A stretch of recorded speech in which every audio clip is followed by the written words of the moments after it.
Hey everyone, welcome into the latest edition of the Pokescast, production of the Casper Star-Tribune and Pokes Authority. I am Davis Potter, Wyoming beat writer for the Star-Tribune, and I am joined by our managing editor and former Wyoming beatnik, Brandon Foster, in person, live and in color for the first time and also the last time, Brandon. This is a very bittersweet episode, I guess, because it is the last one that we will be teaming up on together. We've been canceled. No, go ahead. Just tell everybody the news if you want to. Look through all of Davis's tweets. Found out. No. You stop with that cancel culture. The Pokescast is not canceled, but no. This will be the last one that I will be on, as I'm headed out to take a different role at the Seattle Times at the end of the month. So my time at the CST is short, so this will be our the last Pokescast between us. So yeah, definitely bittersweet, like you said. I hope we didn't oversell and amp everyone up too much last week. We're like, here's 100 and there's 1,000 more coming. Well, we didn't do a Pokescast last week. Or what the last time. It's been a while. Of course, we did warn everybody. We're like, we weren't sure when we'd be back this summer. And to be fair, I didn't know then that I was for sure leaving. So I hope we didn't get your hopes up too much, and it will continue into the future. Yes, it will. But yeah, so congratulations. Thank I know I tweeted at you after you announced that news on Twitter, but yeah, congratulations on that, man. And so yeah, let's make the most of this last hour or so that we have on this Pokescast. This special 4-hour Pokescast. We'll spend 1 year on each of our seasons on the beat. But we will. Part of this Pokescast will be, Brandon, to if you want to take a trip down memory lane and just talk about maybe some of your favorite memories or favorite times on the beat. For people that don't know, you were on the beat from 16 to basically the middle of this 18 season? Yeah, right? I think I covered the first 4 or 5 games of 2018. But yeah, mostly 16 and 17. And then I came along that very first game against Boise, and they proceeded to lose 34 to 14. I thought Davis was going to leave. Everybody blamed me for that. Not really. I was in the press box. You could blame me too. Yeah. All right. So yeah, we'll do a little bit of that later in the podcast. But first, we want to talk about the depth chart, I guess, a little bit that Wyoming officially released, because we have not recorded one of these since they released that post-spring depth chart that took forever for them to really. I don't know what they were doing, because Craig Bowl said at the spring game, we'll have something next week, and then 3 weeks later got something. But so we'll hit on that, and then we'll also talk about the new model that the College Football Playoff Committee is proposing. So get ready for a bigger college football playoff, triple it in size, actually, because I know this is just a proposal right now, but if the College Football Playoff Committee is proposing this, it's going to be a reality sooner than later. I mean, they've put out a press release about this, and obviously put a lot of time and thought into this, and they're not going to put out something publicly if that's not something they're dead set on doing. So, but as far as the depth chart, just not a whole lot of surprises. Sean Chambers, as expected, was officially named the starter going into fall, and I know we've talked about this some on some of our previous or most recent episodes, but I said, unless Levi Williams was just head and shoulders above in the passing department, it was going to be Sean. I mean, Sean's just a dynamic athlete at quarterback, and if their ability to throw the ball is virtually the same, you go with the guy that is the more athletic and the guy that has been one of the better, and if not the best, running quarterback in the Mountain West for the last couple seasons when he's been healthy. Yeah, no shocker there, I don't think. I guess the longer they took to put it out, I maybe started to wonder if that meant it was going to be Levi, but I don't know. That was just really weird. I don't know if Craig Bowl forgot about it, but I mean, I did check with Wyoming's SID 2 weeks after, and he was like, "Yeah, we're still planning on releasing one." So maybe the printer broke or something. Yeah, maybe so. Solomon Byrd was listed as second team. I mean, if you're looking for maybe a bit of a surprise, but Craig Bowl said during the spring that Wyoming's sophomore defensive end, who led the team in sacks as a freshman, was not going to be listed as a starter, I should say, when that chart came out. He's one of those guys coming back from an opt-out. So, taking those guys a little bit of time to get reacclimated. I know we've talked about that before, but Rome Weber's listed on second team. Braden Smith has won that job at safety, at least going into fall camp. So, not a whole lot of surprises at all. I mean, that's pretty much what we expected. The guys that are coming back off of opt-outs, it's taking them a little bit of time to get caught back up to speed. And so I think you see some of the older, more experienced guys, and not to say that they haven't earned it on the field, but they obviously had a leg up when you don't have to sit out of a sport like football for a whole year. So, yeah, I think it's it's a spring depth chart. You don't want to make too much of it. It's obviously not a depth chart that's going to apply to a single real game, but the QB is sort of that ceremonial head of state for the team, and this signals that that's still Sean for now. So Brandon, do you think Levi has any chance realistically of overtaking him in the 4 weeks of fall camp before their first game? I think so. I think there's always a universe in which they know now that they're leaning towards that, and they just want to wait till the fall to make it official, or maybe they're really close and just don't want to flip that coin yet.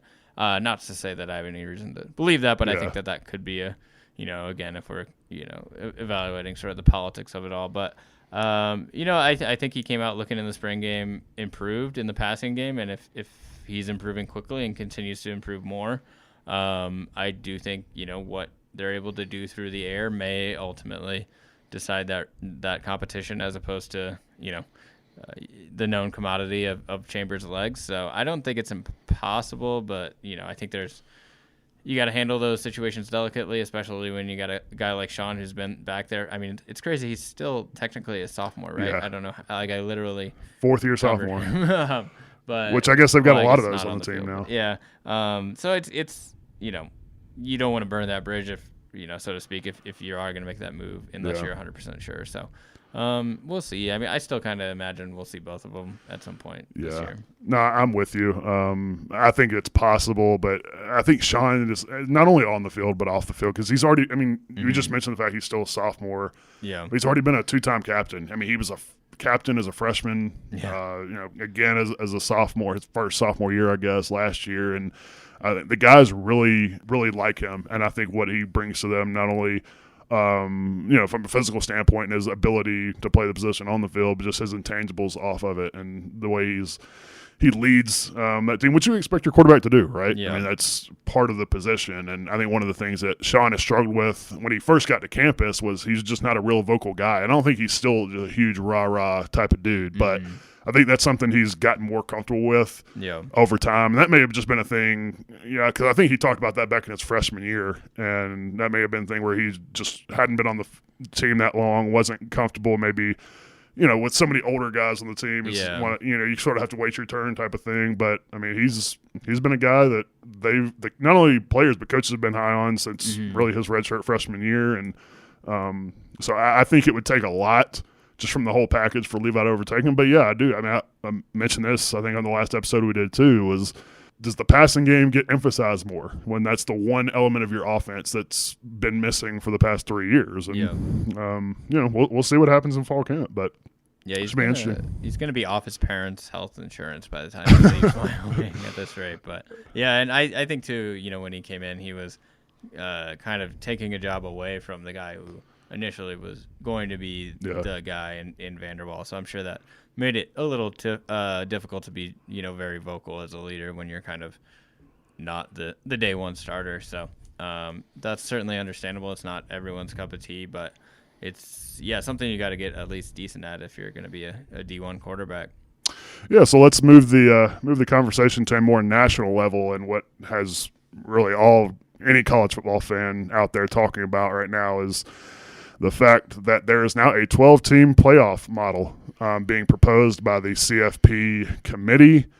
And quickly, I just want to hit on sort of the details of it, but this new model would include every year the 6 highest-ranked conference champions and then the next 6 highest-ranked at-large teams. So basically the next 6 teams after the highest-ranked conference champions would also get in the field. Right. And look, I've had a lot of people, already tweet at me and say, well, this is just a move, an excuse to get more Power 5 teams in the field, which if you're expanding it from 4 to 12, you're tripling. Obviously, there's going to be more Power 5 teams that get in, but if you're it's going to be all FCS teams somehow. But if you're a Group of 5 coach right now, you have to be ecstatic. This is your ticket in, and what the people that are making that argument that this is just, I don't know if that's just skepticism, just because the system has always been built toward the power conferences, and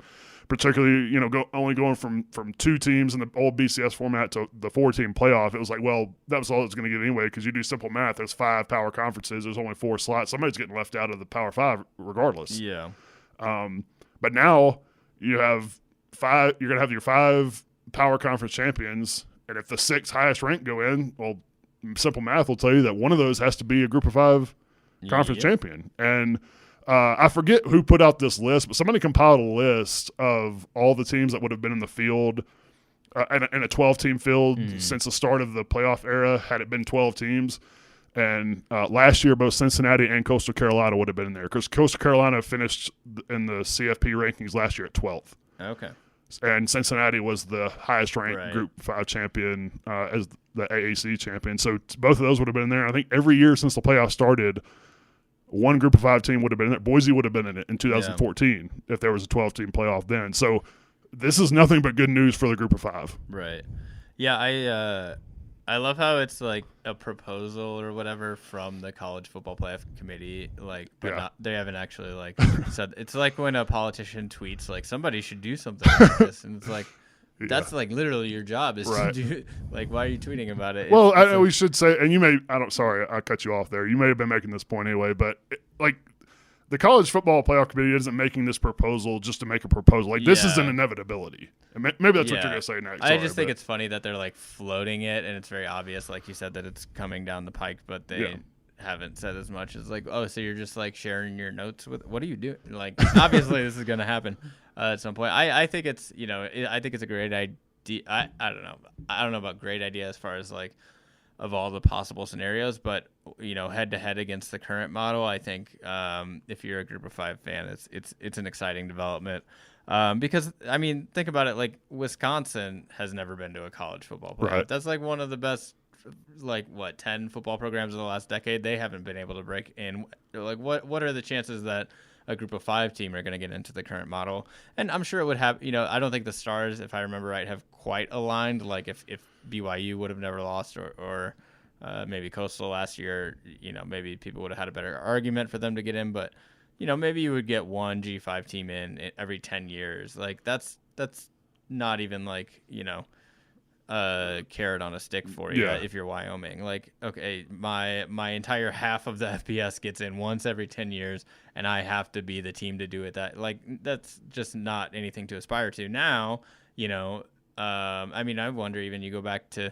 2016 when Wyoming was on the verge of being a conference champ, like how much more exciting, it was already exciting, but how much more exciting when Wyoming was like, before they lost a couple games towards the end, when they were in the driver's seat to win their division, if you were also like, wait, could we be the top ranked group of 5 team? Like, could we be going to the playoff? And that didn't happen. But when you have that possibility there, it's A, more fun, and B, it will happen every so often, which winning begets more winning, as they say in college football. So when you do it once, it suddenly it becomes easier to get recruits, et cetera, et cetera. So I think it's really exciting.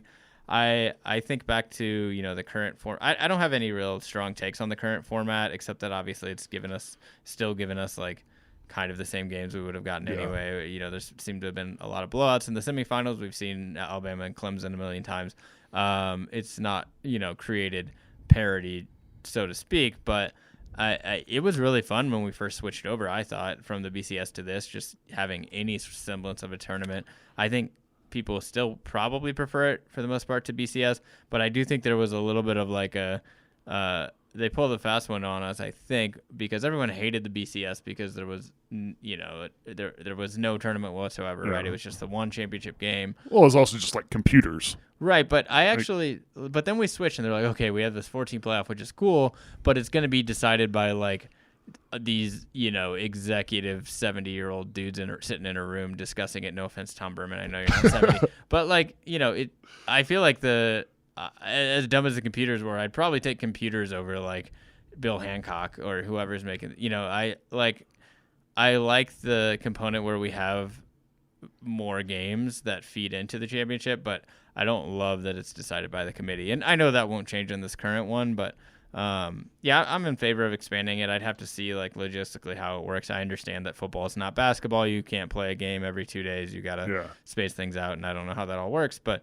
from a strictly group of 5 standpoint, that's exciting. And the other lesson here real quick, I think, is that just don't forget that people are always lying to you, especially at the highest levels of athletics about like, when they've got a chance to make more money, they're going to make more money. I mean, how many years have we been told like, oh no, we love 4. 4 is perfect. We're not, it's like, okay, well, the second you figured out a way to do 12, you're going to do 12. So I'm not mad about that. I'm not shocked about that, but I think that's a valuable lesson too. If you want to go back at how many BS quotes have been spouted over the years, you could do that. I'm in favor of more than 4 teams. I don't have a number in mind that I love. I'm just saying if maybe there's a way to get away from the committee, because the committee is what, like Condoleezza Rice and a bunch of athletic directors. Tom Berman, which is one of. I mean, Wyoming's got a voice on it, so that's good for Wyoming. But I don't know. I mean, ADs may be better than coaches, but like we all know what the coaches polls look like. Right. It's like not the best way to create the system. So in my hypothetical ideal, playoff, I don't know if I want like the BCS rankings, which funnily enough, if you go back, there's a lot of those are still online on still like 1990s era websites. They're just still updating those computers, but I don't know. I think there might be a better way to do it. But yeah, no, I mean, I gotta, think this is a great thing for Wyoming fans. Yeah, I mean, it's the 4-team playoff. My only gripe with this whole playoff thing was the fact that they didn't start at 8 or 12 to begin with. Because to your point, it's like you're going to get to a point where you can make more money with this, and anybody that can make more money is going to make more money. I mean, I've never heard of anybody being like, "Oh, I can make more money." No, I'm good. We're good. I don't need any more money. It's literally the opposite. So I don't know why they just didn't start with 8 or 12 to begin with. But going back to the Group of 5 discussion, all the Group of 5 is asked for is a shot, right? And it wasn't feasible under the BCS or the 4-team playoff. Now you are guaranteed a spot if you're a Group of 5. So you can't sit here and start the season and go, well, if you're somebody like a Cincinnati or a Coastal, I'm just thinking of teams recently that have been really good and had a shot to be the highest ranked Group of 5 school, which I guess under this current format, if they don't get in the playoff, which they weren't, they were always guaranteed a spot in a New Year's Six bowl. But that's all you ever wanted was a shot. You can't sit there and say, well, this isn't realistic. Now you can sit there and say, okay, one of these 6 highest ranked conference champions has to be one of us: Sun Belt, Conference USA, Mountain West, AAC, and whatever the other one is. Like, one of them is going to be us. So let's take care of our business, go undefeated, and we got a shot just as well as anybody else. Now, sure, could you hope to have maybe another team like a Coastal would have been last year as slip in as an at-large? Sure, but under this format, you were guaranteed to get a Group of 5 team in there. Yep. So it's as good as you could ask for right now. Yeah. I think. Yeah. No, I'm excited to see it. I hope the teams do well once they get in there. After all these years of griping about, UCF should have got a shot here. You certainly don't want to see a blowout the first couple of years with whoever does get in there. But there've definitely been years when those top Group of 5 teams have been better than the not entirely 1A tier of Power 5 teams, and here and there I'm blanking on examples, but we've seen it in bowl games where you finally do get those matchups, and they look just as good against Power 5 competition. I mean, we've seen it the other way too. Don't get me wrong, but for the Group of 5's sake, I hope that the first few teams to get in the first few years prove this to be a smart decision. Yeah, there's obviously going to be more Power 5 teams because that's just the way it's set up. But at least this gets your foot in the door, and that's at least a start. I mean, rather than the 4 team where you don't even have a chance. I mean, Cincinnati to me was a playoff team last year, and I know they lost to Georgia in the Sugar Bowl, but they led a lot of that game, and I think that was a 1-possession game, if I'm not mistaken.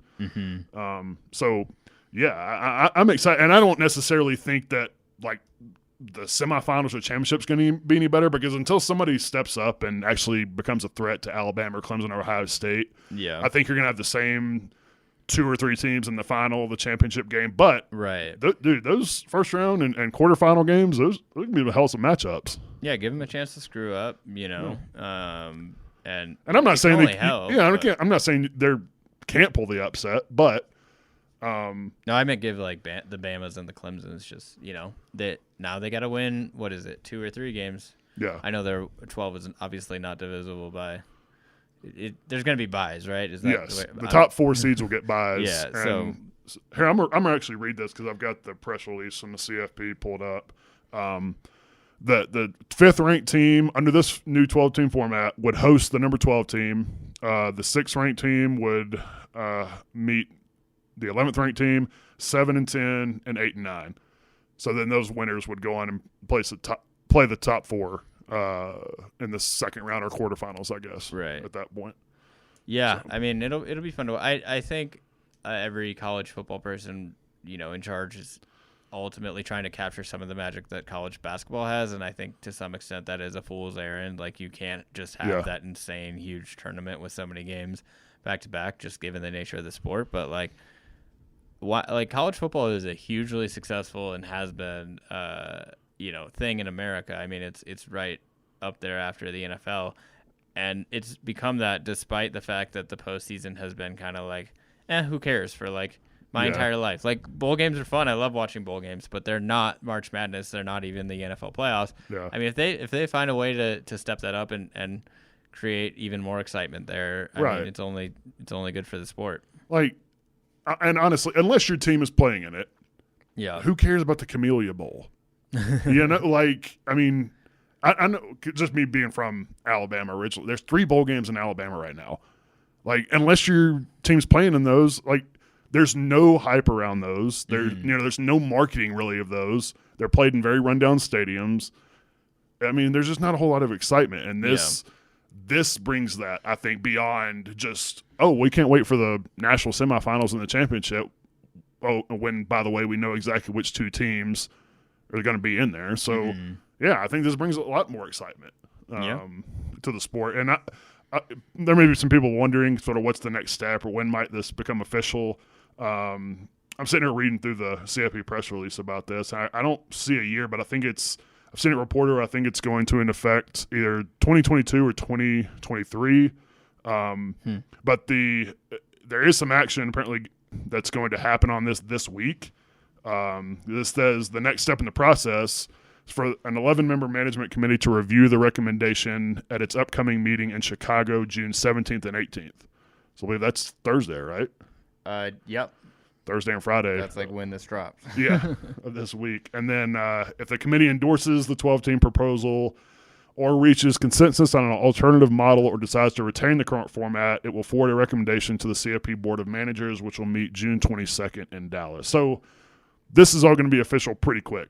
Yeah. And I kind of feel like COVID may have helped with this too, because so many things in sports that we didn't think could changed on a dime in the last year and a half. Like, the seasons changed as far as when they played them. The structure of football schedules changed very quickly, and I think there's people are more willing to accept a change of this magnitude than maybe they would have been before seeing all that. So, well, particularly when it benefits you, right? Yeah. I mean, I think this benefits it benefits the Power 5 and Group of 5. Yeah. Yeah, I mean, I don't know how it's not going to make a ton of money. Right.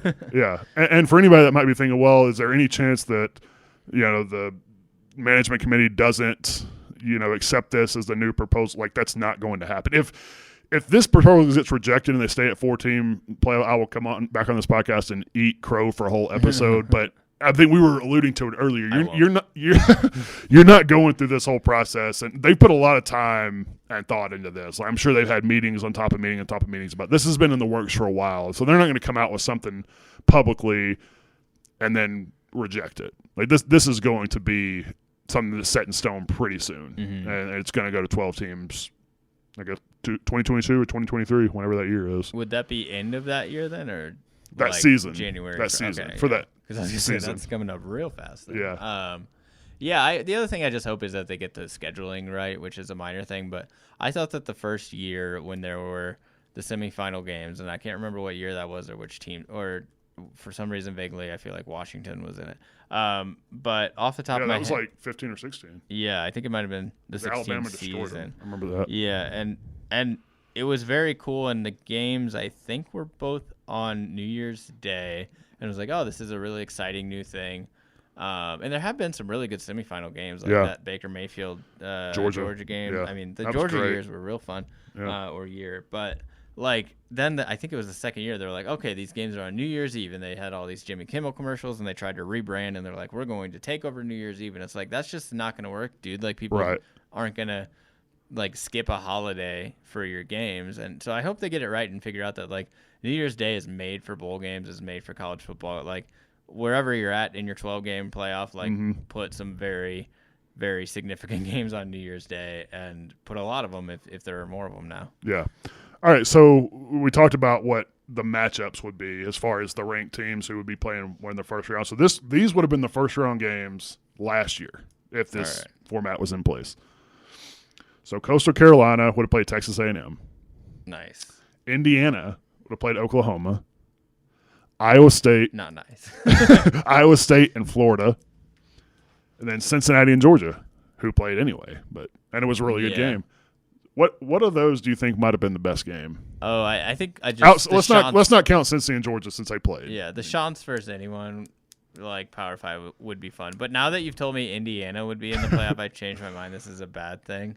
Okay, to be fair, Indiana was very many teams. Indiana was very good until their quarterback Michael Penix got hurt. That's true. No, it's fine. Which is why they were ranked 11th. My sister went to Indiana, so I have to give a little shade. No, I mean that's and so the 4 teams to get a bye would have been the 4 playoff teams, right? Yes, the top 4. Top 4 teams get a bye into the quarterfinals. Yeah. No, I mean I didn't watch a ton of Coastal Carolina, but whenever I did, it was always so much fun. So like, who? I already forgot. Who'd you say they would have got? A&M. A&M. See, in my mind, I want to say that wouldn't have been a good game, but I don't know. That's the thing. Like, I don't know. Like, I don't Coastal have Carolina any was desire to watch A&M, but like, I would watch A&M against Coastal Carolina. Yeah. Like, at least for half, right? To see, okay, are they going to compete or not? Like, yeah, if it's a blowout, I'll move on to my day. I can't remember anything past like this, but didn't BYU and Coastal play each other last year? And that was BYU's first loss. I mean, that was one of the clearly the most memorable game I watched all year. No, but yeah, I mean, that's just like, give me those group of 5 matchups and let me see how they, even if it's just a boring middle of the road SEC team, like, sure, I'll watch it. Yeah. All right, last thing, and then we move on from this. But we're talking about things you don't like the semifinals and quarterfinals are going to be played at bowl games. I wish they would play the whole thing on campus sites, which is where the first round is going to be played. Like when you're talking about the teams 5 through 12, those are going to be played on campus. Yeah, I wish they play the whole thing on campus. That would be really cool. I get why they. I mean, again, cha-ching, it's about money. They're not going to do that, but like the idea that if you're the number, and I'm stealing this from another podcast I listened to, but if you're 5, you get to host a game. If you're 4, welcome to Glendale, Arizona. Like that's not fun. Right, yeah. I don't know how to fix that. Doesn't make a whole lot of sense. Like, how does the number 5 team get to host a game, but the number 1 team doesn't? Yeah. You know? I mean, maybe you just host like another spring game since you have a bye. Just, or host a game against like some just really terrible Pac-12 team or something. Have them play a scrimmage in flag football or something. I don't know. Yeah, I mean, they weren't gonna get rid of their real big venue games, and then the game. I haven't been to a playoff game or a really big bowl game, but I get a sense that the ones played in NFL stadiums, like might not. Like people always say that the Super Bowl actually sucks to go to. Just because it's so corporate and it's so like. Anyone there is like you have to be like a dentist to afford a ticket, so it's not like you're real hardcore fans, and dentists famously hate college football, but like And I guess this is a bad comparison, but I'm just thinking too of like the basketball games that they play in football stadiums, and it's just like you can't even see the court. Right. And you've been to one of those, I guess, have. But like, it was awful, by the way. Like ban Final Fours from NFL stadiums. Right, but like that makes so much money if you can fit that many people in. That like as much as a home game would be better, I just can't envision them getting rid of it. Yeah. I don't know. I think the setting would be so much better. Yeah. No, I think it would be so cool. I mean, maybe it's once the money starts going to the players, the people in charge will say, "Oh, we don't care about this money anymore. Let's play home games." But yeah, I doubt it. I don't know. But hey, if you're a fan of a Group of 5 team, aka Wyoming, get excited. This is your ticket to the playoff. Yeah, I think if you're a Group of 5 team in the playoff, you'll play wherever they tell you. Yeah. Oh, absolutely. Yeah. Go play on Mars if you wanted to. I don't know what that would be like. That'd be weird. It'd be slightly warmer than Laramie in December. I don't know if it would be much warmer than Laramie or Casper right now, by the way. Which we should mention. We're recording this from our Trib studios. Oh, yeah. With fancy microphones. This is the highest tech we've ever been. Hopefully it turns out sounding okay. But yeah, thanks CNFR for this in-person rendition of the Pokescast. Yeah. All right, Brandon, we'll go ahead and wrap up the first segment. And when we come back on the other side, we'll let you take a trip down memory lane. Talk about some of your favorite moments from the UW beat.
Welcome back into the Pokescast. And now, Brandon, let's talk about some of your favorite moments, some of your favorite memories from your time covering the UW beat.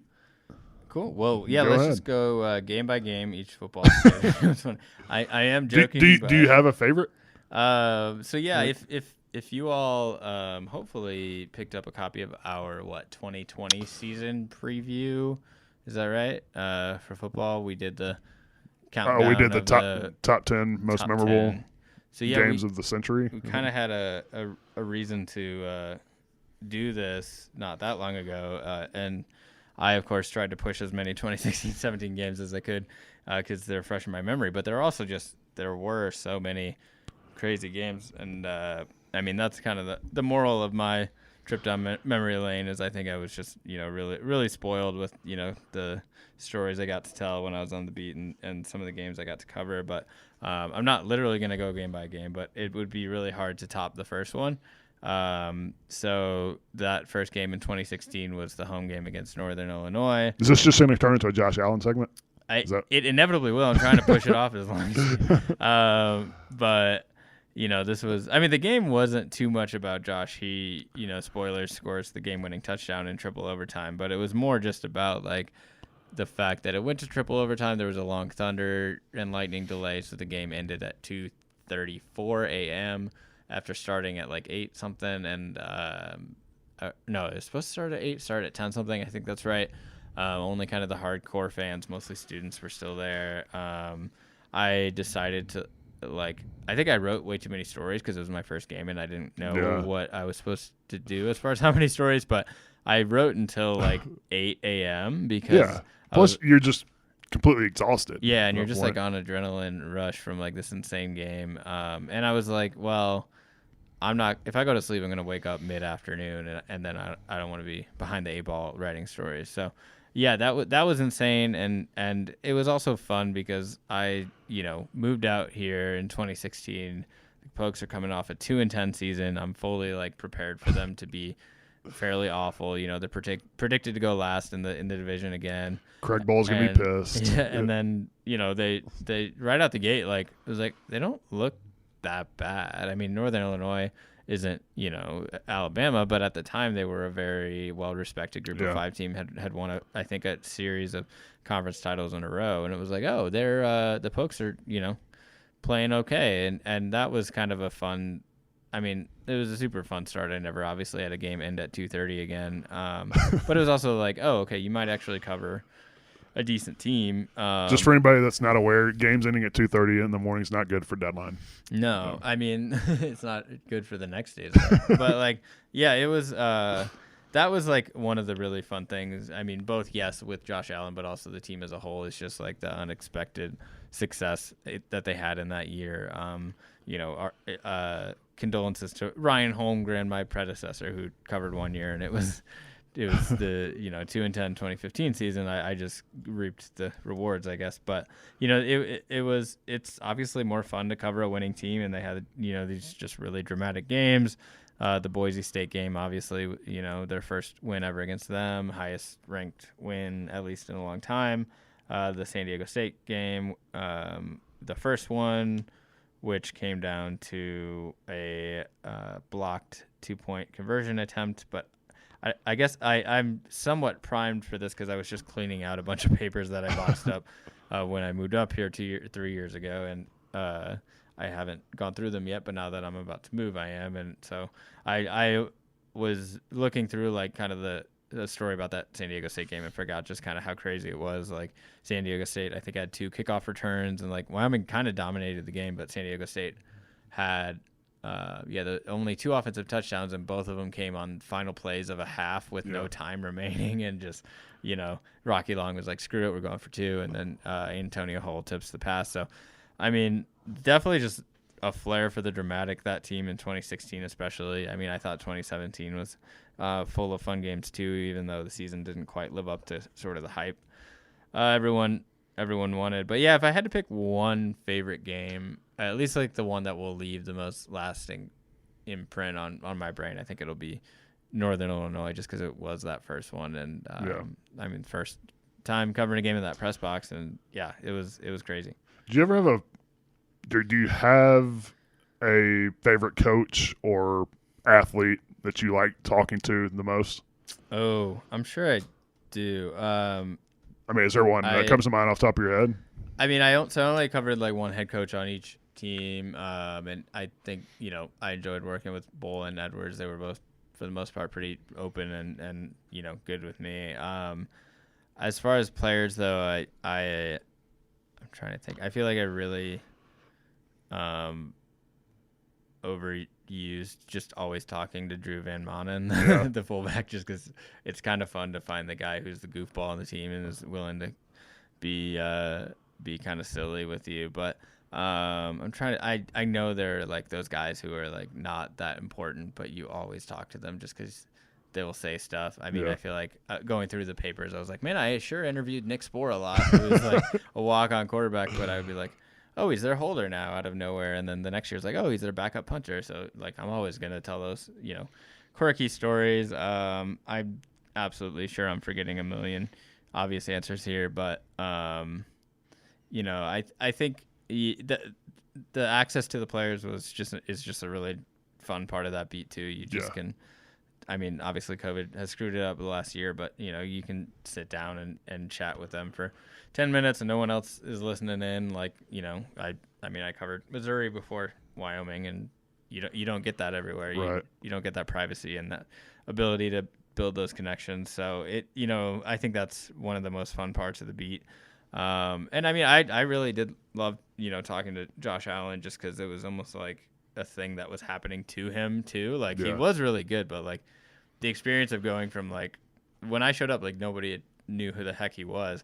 And then watching him, like, as a, you know, 19, 20, 21-year-old, like, become this person who's in high demand and on ESPN and all these things. It's like, it is a weird thing to watch a college kid go through. And he was always a great interview, and it was fun to just kind of, like, experience that through him and see what it was like to do that. And, like, he's he's a psychopath. Like, he's insanely competitive, and like he just had so many like easy stories to tell, and that's why I think he's still like so much fun to watch in the NFL. Like, I obviously have like the homerism or whatever. It's like, oh, I covered that guy, so I'm gonna watch him. But like, I don't watch Drew Lock play that much. Drew Lock I covered him as a freshman and was like, oh, that kid's gonna be really good. But like, the Broncos are in my backyard, and I still don't feel like watching them all that much. Like, Josh is just fun to watch. So shouldn't mention Drew Lock a whole lot around here.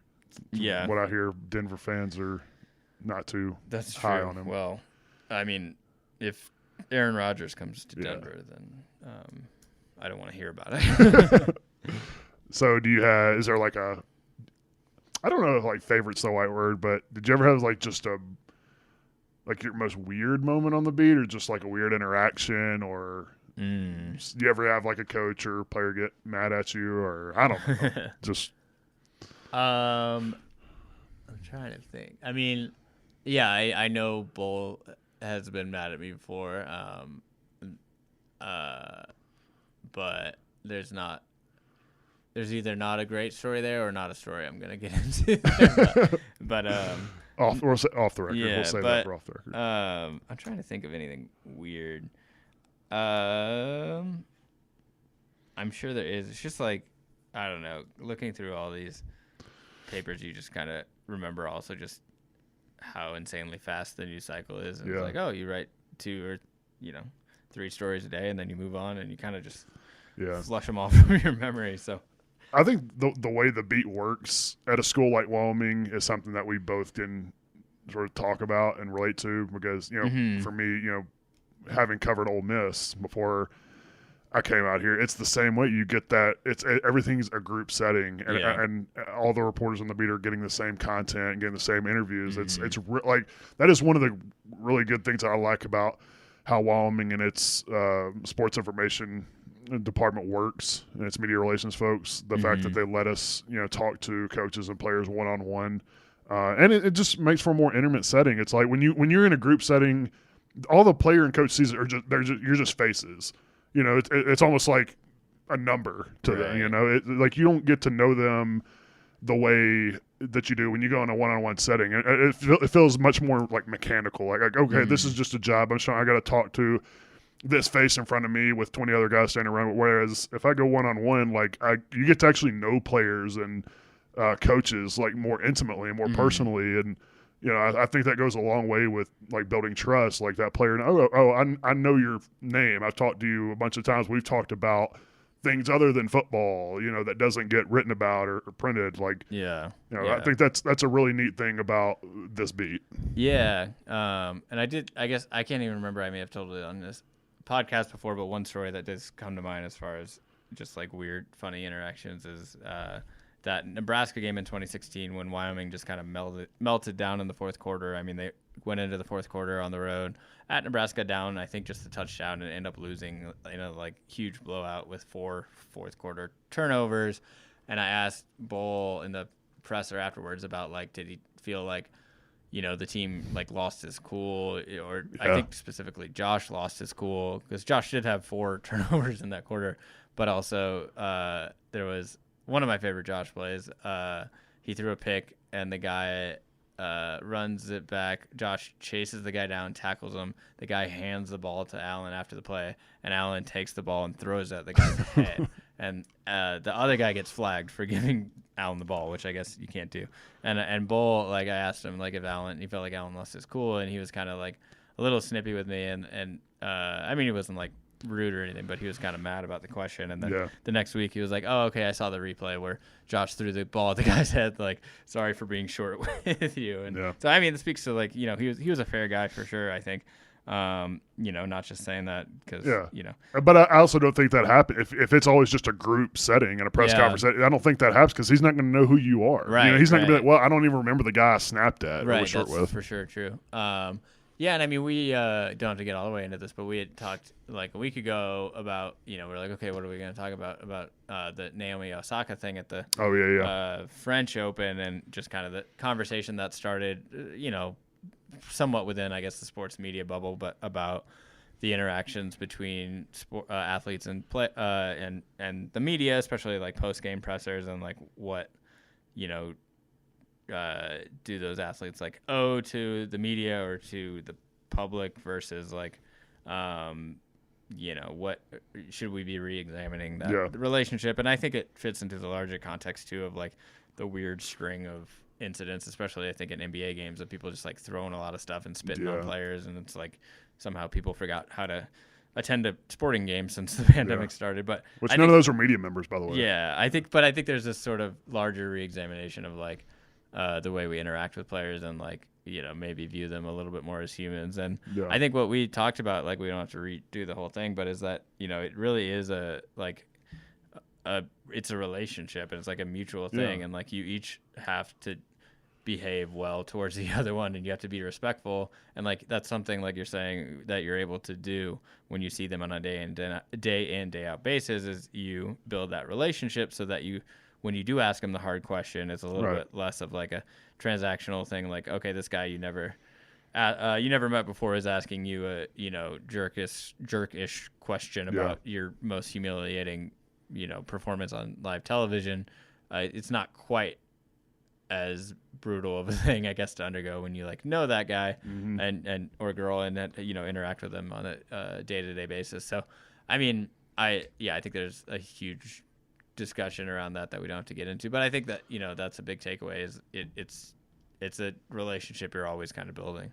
And to go back to your point about when you have to ask hard questions, because look, we have a job to do, coaches, athletes have a job to do, and sometimes those paths are inevitably going to cross, particularly after a game when you lose. I mean, going into it's not the most comfortable thing. I mean, you're a human being too. That they're not ready to sit there and answer why couldn't you guys move the ball today, or why couldn't you do this? Which is more the line of questioning after a loss, because it's like, what prevented you from making enough plays or doing this or that to pull out a win? And if you're in like a more of a group setting, I think from the athlete's perspective or the coach's perspective, it's like, well, you don't even know me, so why are you asking a question like that? Whereas if you get to know the person you're working with, the reporter, more intimately, it's like, I think they know you better, and they say, okay, I can understand where you're coming from with that question, rather than where's this guy or woman coming from that I have never seen before, So and I think the discussion around the Osaka thing is also like reminded people how little that the general public understands about like what we do and like how the stories come about, and I think that's some of that is definitely on us just as an industry, and it's something that I think I've seen a lot of on the news side of things too, is like people just don't quite understand like what journalists do and what their job is, and like what even things like basic as like an anonymous source. Like there's a lot of misconception out there that person is anonymous to us, and it's like, no, we know that person, we're not naming them for whatever reason. And so I think media in general can do a lot, and journalism in general can do a lot better about explaining what it is that we do. But I think that this has brought that to the forefront for sure, that like people don't quite understand where their stories come from and why we do ask those questions. And we can ask them better for sure, but it, like you're saying, when they know you, it works better for both sides, I think. And don't, like, it works for both sides. Like, it is good for the sport for these stories to be out there. The players, especially if they're getting paid, benefit from that media attention. It's not the same, I don't think, as like a government official covering them. Like that person, you should ask them every question in the book because they were elected to represent people. It's not a one-to-one comparison. And I think that adds a layer of complexity to it too. But I mean, even, like we said, we're up here for rodeo this week. I think even in like the very small setting of the college national finals rodeo, which is in Casper once a week, like once a year, or sorry, 1 week, once a year. Like even then, like these guys get to know you and are more open with you even after just a few times. If I talked to them 3 years ago, I mean, we had this story where this guy got just absolutely smushed by a horse the other day, and we were all like, oh, that looks terrible, he's going to be paralyzed, and like this very kind of sensitive thing to write. And yesterday he showed up to the media thing and was like, the media person there had told him that I had been checking in on his condition. So he comes up to like voluntarily do an interview, which is wild to me. Like he was just out of the hospital. But I was like, oh, I remember this kid. I actually have interviewed him like a couple times, even though it was, CNFR was canceled last year. So at the earliest, I spoke to him 2 years ago and maybe like, once in 2018. But even then, like if you just talk to people a little bit and understand what questions they're asking, and if you can tell that they're doing like they're working to be like a good person and ask good questions, then that will pay off in better interviews and better stories down the line. Yeah. So more just a general life question. What's been your favorite part of Wyoming? What do you remember the most, you think, about your time here? I really have, and I guess just some background, like I grew up in Missouri, went to school in Missouri, had only lived in, 3 different cities, but all in Missouri.